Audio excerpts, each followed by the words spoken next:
இந்த சமயத்துல கலச வழிபாடு பத்தின சில முக்கிய தகவல்கள் இதோ உங்களுக்காக. நல்ல காரியங்கள் எல்லாம் நல்லபடியா நடக்கிறதுக்கும், தெய்வத்தை ஆவாகனம் செய்யறதுக்கும், அதாவது அழிக்கவும் பயன்படுத்துற ஒரு புனித பாத்திரம் தான் பாருங்க இந்த கலசம். இந்துக்களோட வழிபாட்டிலையும் சரி, மங்கள நிகழ்வுகள், வரவேற்புகள் எல்லாத்துலயுமே இது ரொம்ப முக்கியம். முதலாவதா கலசம்னா என்னான்னு பாத்திரலாம்.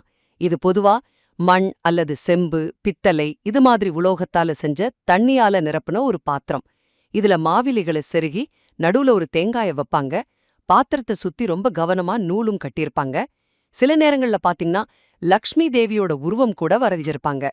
இதுவே தண்ணி அல்லது அரிசியால நிரம்பியிருந்தா அதுக்கு பேரு பூரண கும்பம்.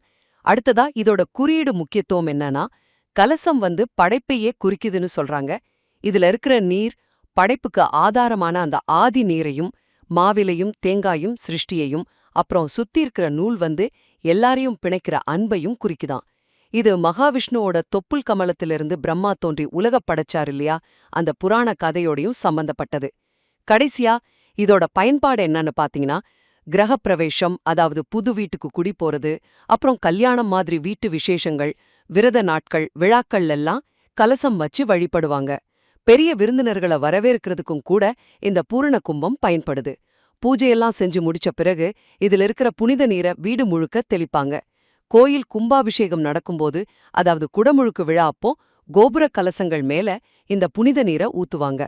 ஆக கலசம்ங்கிறது இந்து சமய சடங்குகள்ல படைப்பு, மங்களம், தெய்வீக ஆசிர்வாதம் இதெல்லாத்தையும் உள்ளடக்கின ஒரு ஆழமான அர்த்தம் கொண்ட புனித சின்னம். சரிங்களா?